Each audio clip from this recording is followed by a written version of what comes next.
Brought to you by TechnoSpark 20 series smartphones. I'm superhuman. इस वक्त MP तक की टीम मतदान क्रमांक 18 टीकमगढ़ लोकसभा में मौजूद है और ढेर सारे मतदाता जो अपने मताधिकार का प्रयोग कर बाहर आए हैं। ऐसे ही युवा एवं कुछ बुजुर्ग मतदाताओं से हम बात कर रहे हैं कि आखिर वो कौन से मुद्दे हैं जिनको लेकर उन्होंने वोट किया है। तो सबसे पहले बात करेंगे, एक युवा साथी हैं। भैया, आप वोट डाला है? अभी नहीं गए, अभी जा रहे हैं, मतदान करना है। तो कौन से मुद्दे रहेंगे जिनको ध्यान में रखते हुए वोट करेंगे? सबसे पहले भारत के लोकतंत्र की रक्षा होनी चाहिए, उसी के लिए मतदान करेंगे। जी, तो आपके कोई स्थानीय मुद्दे हैं जिनको स्थानीय मुद्दे महंगाई, बेरोजगारी, भ्रष्टाचार, पेपर लीक होना, जी बड़ी कंपनियों से संबंध, जी, तो इनको लेके वोट कर रहे हैं। आप एक नए पहली मर्तबा जो वोट करने वाले हैं, युवा मतदाता है, पहली बार कर रहे हो? हाँ। तो क्या सोच के वोट करोगे? हमारे आने वाली जनरेशन है तो उसमें एम्प्लॉयमेंट चाहिए रहेगी, तो एम्प्लॉयमेंट मेन होगा। जी, तो मतलब रोजगार बड़ा मुद्दा है। उसके अलावा और क्या चाहते हो आप स्थानीय तौर पर, और क्या चाहते हो? विकास अच्छा हो और करप्शन कम हो।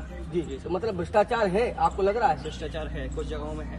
कुछ जगहों में है भ्रष्टाचार, तो मतलब इन सबको ध्यान में रख के वोट करोगे। आप बताएं, आप वोट कराए कि करने जा रहे हैं? अभी वोट करने जा रहे हैं। तो क्या मुद्दे रहेंगे? मुद्दे कुछ नहीं, बढ़िया है सब। भारतीय जनता पार्टी की सरकार है, अच्छी सरकार है। मोदी जी के नेतृत्व से एक बार सरकार बनने जा रही है और अपन उनकी मुद्दों से, उनकी जो भी नीति है उससे अपन सहमत है। व्यापारी वर्ग से भी कुछ लोग हैं, आप बताएं, आप क्या सोच के मतदान करेंगे इस बार?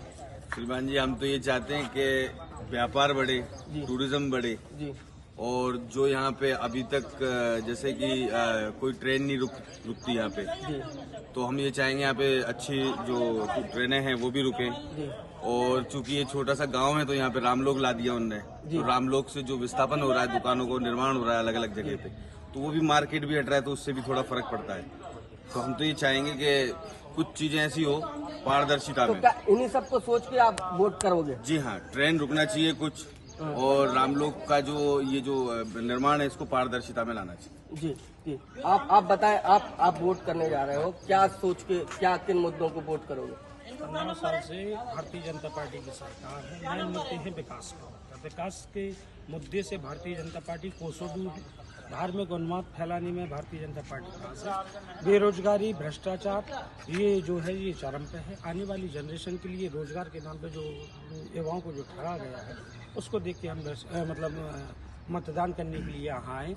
और भी लोकल के जो मुद्दे हैं, जैसे भाई ने बताया कि यहाँ ओरछा विश्व पटल पर जाना जाता है, राम राजा का यहाँ पे स्थान है, यहाँ पे ट्रेनों का स्टॉपेज नहीं होता है, जिससे लोगों को काफी कठिनाई का सामना करना पड़ रहा है। ट्रेनों का स्टॉपेज बड़ा मुद्दा है, उनको ध्यान में रख के लोग वोट कर रहे हैं। आप बताएं, आप क्या सोचते हैं, किन मुद्दों को लेकर आप अभी वोट डालने जाओगे? अभी वोट डालेंगे तो सबसे पहले तो राष्ट्रवाद और भारत में जो मुद्दे पिछले 70 सालों से अटके हुए थे, नरेंद्र मोदी जी के नेतृत्व में सारे अच्छे सफल काम हुए हैं। 370 जैसा बड़ा मुद्दा सफलतापूर्वक, राम मंदिर जैसा बड़ा जो कार्यक्रम था उसको भी सफलतापूर्वक भारतीय जनता पार्टी की सरकार के सहयोग से हो गया है।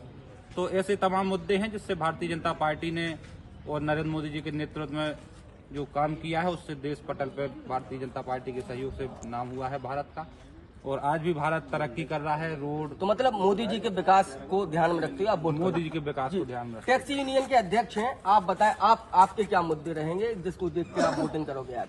ओरछा में हजारों लाखों श्रद्धालु आते हैं। ओरछा में पार्किंग की कोई व्यवस्था नहीं है और ट्रेन का भी स्टॉपेज होना चाहिए, क्योंकि यहाँ पे विश्व प्रसिद्ध स्थल है और यात्रियों को आने में परेशानी होती है।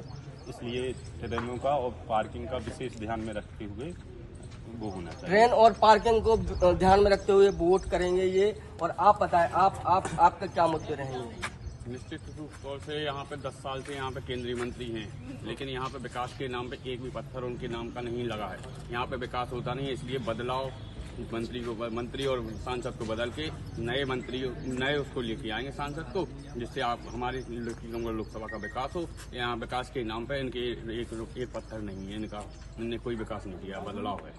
ये ढेर सारे युवा थे जो कह रहे थे, कोई कह रहा था कि वो विकास के नाम पर वोट करेंगे, तो कोई ये कह रहा था कि जो ओरछा की मूलभूत सुविधाएं हैं उनको मद्देनजर रखते हुए इस बार वोटिंग करने वाले हैं। कुल मिलाकर भाजपा की ओर से केंद्रीय मंत्री वीरेंद्र खटीक यहाँ टीकमगढ़ लोकसभा से चुनाव मैदान में है, तो वहीं कांग्रेस की ओर से पंकज अहिरवार अपना दावा ठोक रहे हैं और चुनावी ताल ठोकते नजर आ रहे हैं।